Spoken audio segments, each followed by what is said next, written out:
What's going on, guys? It's Jimmy here. Welcome to our daily show where we discuss everything going on here in our country that you need to know about on a daily basis, including money, investing, the stock market, the fourth stimulus package update, and a stimulus check update. If you haven't subscribed to our YouTube channel yet, make sure to click the subscribe button down below. It's completely free to do so. And remember that new videos come out here every day at 10 a.m., 3 p.m., and 8 p.m. Eastern Standard Time.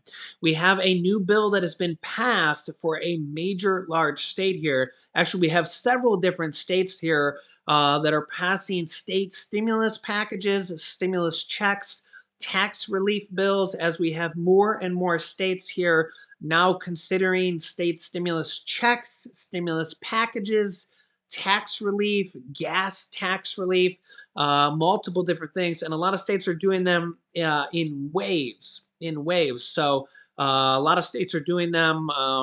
There'll be several different actions of them.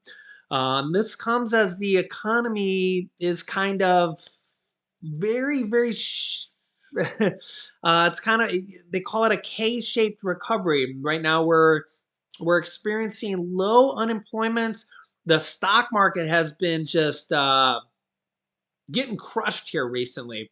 It's really kind of weird here where a lot of states and the federal government actually, in fact, you can see the headline here, that President Biden has announced a $1.5 trillion, we're on pace to reduce the national deficit by $1.5 trillion in 2022 because of the way the economy is going. And people are paying more taxes now. So because unemployment is low and the economy is starting to pick up, so the government, the federal government, is taking in more tax dollars. So they're on pace in 2022 to actually reduce the national deficit by $1.5 trillion for the first time ever. Remember that we've been adding to the national deficit for like ever, and this will be like the first time we've ever reduced the national deficit by $1.5 trillion. However, our economy is a tale of two stories. Yeah, check this out. There is a wide disconnect right now between Wall Street and Main Street. Inflation fears continue to rattle the markets. President Biden taking credit for what he's calling the strongest job creation economy in modern times. Today, the Labor Department reported the economy added 428,000 jobs last month. That's more than economists had predicted. It marks the 12th straight month of job gains above 400,000. Meantime, the unemployment rate held steady at 3.6%, just above the 50-year low of 3.5 from before the pandemic. President Biden touting the new jobs report in a speech in Cincinnati today. He says his policies are helping the economy. I'm a capitalist. I want to build this economy from the bottom up and the middle out, because when that happens, everybody does well. The poor have a way up, the middle class do fine, and the wealthy do very, very well. Never get hurt when that happens. The president insists the economy is still heading towards the right direction. Wall Street disagrees. The Dow dropping about 100 points today, one day after it plunged by more than 1,000, 3%. The S&P and NASDAQ also closed in the red this session. In a moment, CNBC's Kayla Tausche on the White House economic plan. First, NBC News senior business analyst Stephanie Ruhle. Stephanie, so many problems with the economy, but one of those problems is not the job market. How strong is it, and where do we see the most gains? Shep, good to see you. We saw strong job gains across the board, but a couple sectors where we saw it the most: leisure, hospitality, travel. And that's no surprise. You've been reporting on it. We're expecting a huge travel summer. People coming out of COVID wanting to get out there and vacation again. And many business owners in resort and vacation towns, casinos, are worried they're not going to be able to get fully staffed for the summer demand. If you've got a niece or a nephew saying they can't find a summer job, send them to me, because those jobs exist for sure. We're also seeing big hiring in the public sector. Teachers, for example, still a huge amount of teachers need to be hired, but we're seeing a lot there. And it is a big positive to continue to see wage growth go up 5.5%. But a problem is inflation. With inflation running so hot, that wage growth gets eaten up real quickly. And is that one of Wall Street's problems? Because they don't seem to be looking at any of this. They're looking somewhere else. All right. Wall Street is completely worried about one thing, the Fed and slowing inflation. When the Fed raised rates earlier this week, at a first blush, markets felt great about it. And then they woke up the next morning and remembered that the Fed raising rates and slowing inflation is tricky. They have got to stick this landing. If they raise rates too much, too quickly, they could tip us into recession. And if they don't do it enough, inflation will continue to run. So trying to balance those two is really tough. And you could see that in skittish market response. Yeah, tricky. Next week, though, we're getting another snapshot of inflation, Steph. What should we expect there? Is there relief in sight? Maybe. Listen, we saw last month inflation go up 8.5% from a year ago. We expect it to be a bit lower than that, more like 8.1%. But remember, even if inflation slows, prices are still high. It doesn't mean prices are going to drop, so you'll feel better when you go to the grocery store. But the biggest issue really is oil and gas prices. And we know they remain high because of the situation in Ukraine, the situation with Russia. That's not changing anytime soon. And it doesn't just affect what you and I pay at the pump. Remember, everything that we buy needs to get delivered, shipped to the stores we shop from. And when the shipping costs go up, when gas prices go up for those trucks, you and I pay more. Yes, we do. Stephanie Rule, thanks so much. Yeah, so let me know your thoughts here. Like I said, we have a lot going on here, and a lot of people going back to work, and some people, getting wage growth, but the inflation, yeah, a huge major issue. In fact, it's the number one major issue for most people, and there's a lot of different issues going on here right now. Another major headline here now for people that know about it here. That's why I cover a lot of these things on my channel here. A lot of state stimulus checks, state stimulus packages going on, and we have one piece of the puzzle here now passed in Florida. Check this out. Yeah, you can see here, Florida Governor Ron DeSantis signs $1.1 billion tax relief program during a visit to Ocala, Florida, what they're calling the largest tax relief package in Florida's history. This is just one of the packages yet to come. From what it looks like here. Here are the details on this. Yeah, Florida Governor Ron DeSantis, who is a Republican, signed the largest tax relief bill in the state's history in Ocala here on a Friday just before the holiday weekend. A bill that will save families $1.1 billion.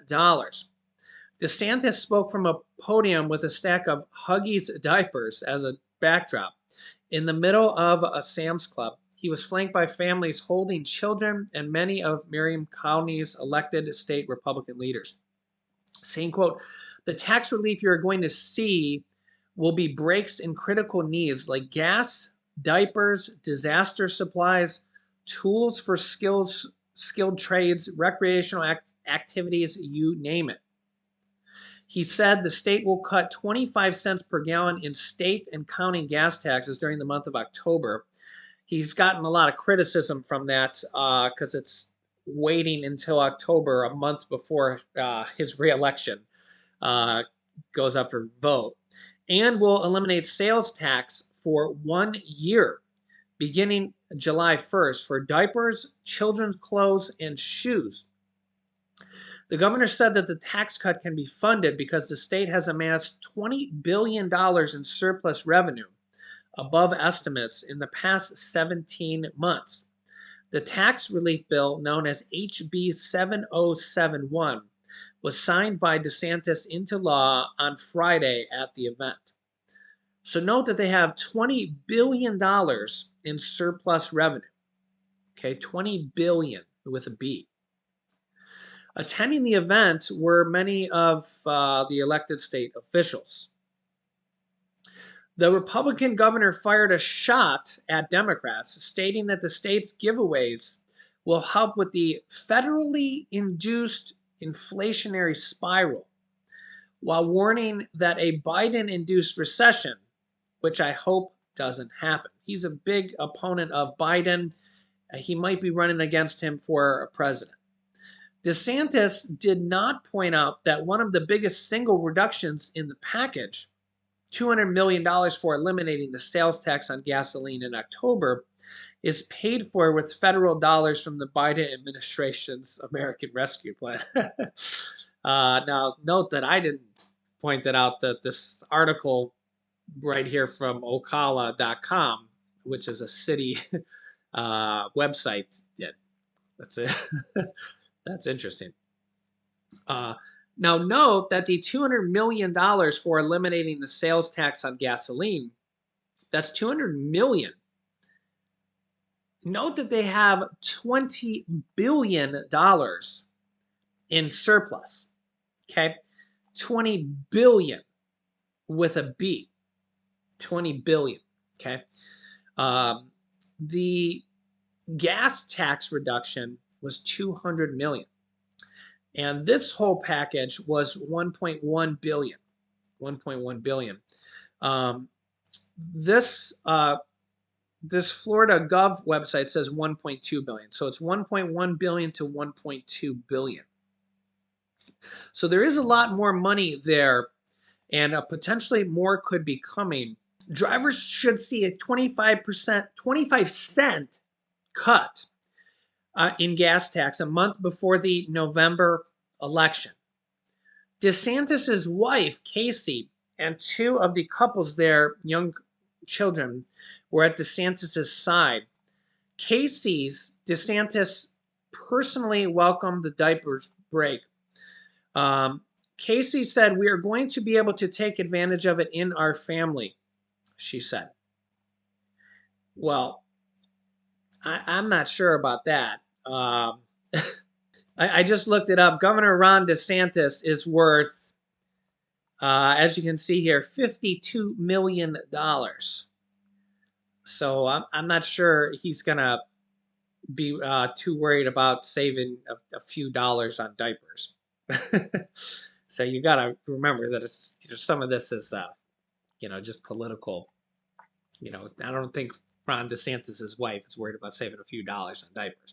But for everybody else that's saving some money on diapers, well, that will help the other people. The other things are tax-free holidays on children books from May 14th to August 14th. Disaster preparedness supplies from May 28th to June 10th. Home hardening for impact-resistant windows, doors, and garage for 1 year beginning July 1st. Energy Star rated appliances for 1 year beginning July 1st. This is tax-free holidays on all these things.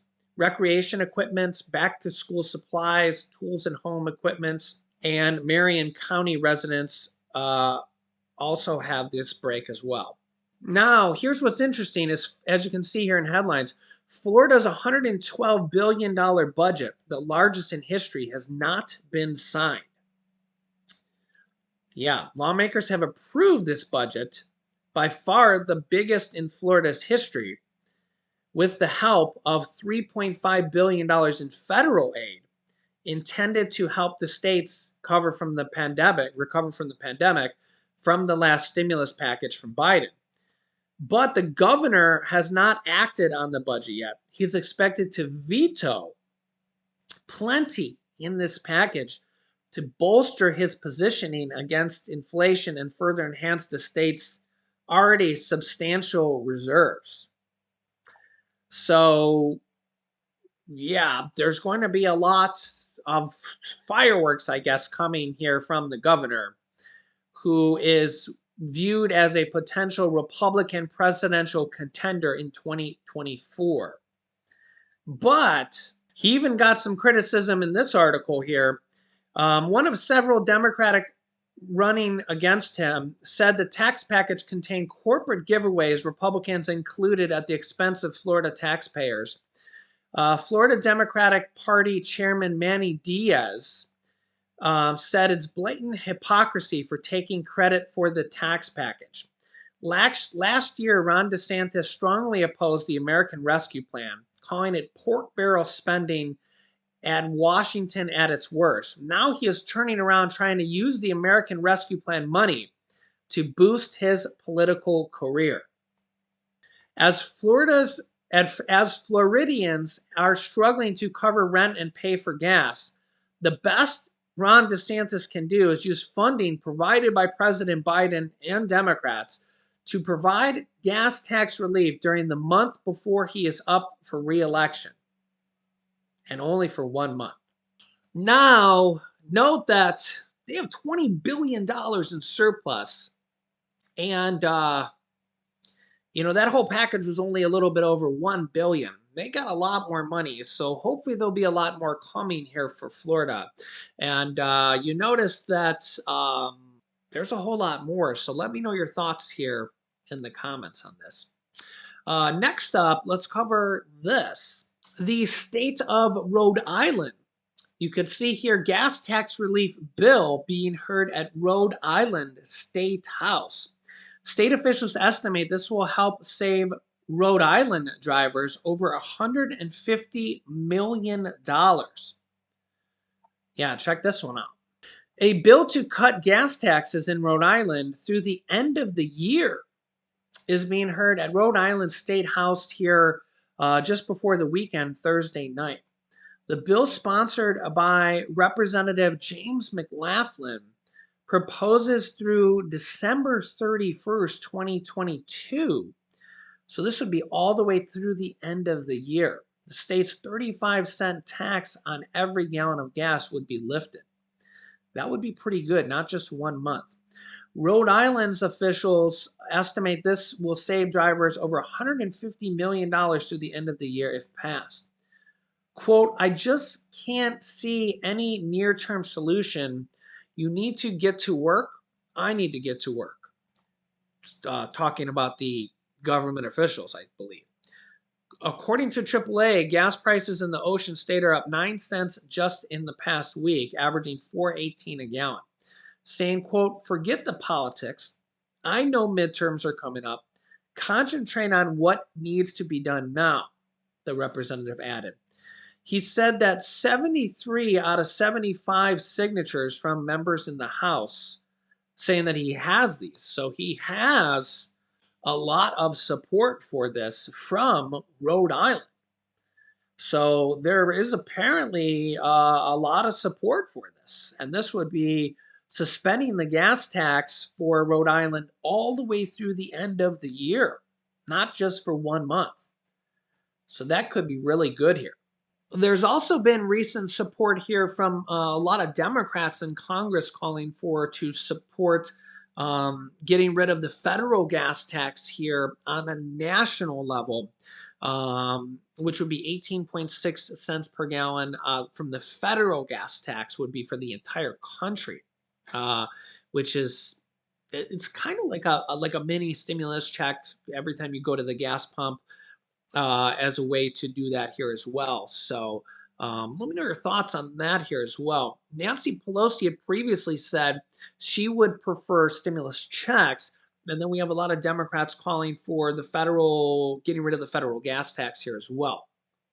Yeah, so let me know your thoughts here in the comments. I'll keep you up to date here on everything going on here in our country. Remember, the new videos come out here every day at 10 a.m., 3 p.m., and 8 p.m. Eastern Standard Time. So make sure to subscribe down below. It's completely free to do so. I will keep you up to date here. You can click here to watch my newest video next. And you can click here to see several states that are sending out stimulus checks in May. So click on one of those videos next. Thanks for watching, guys, and I'll see you in the next video.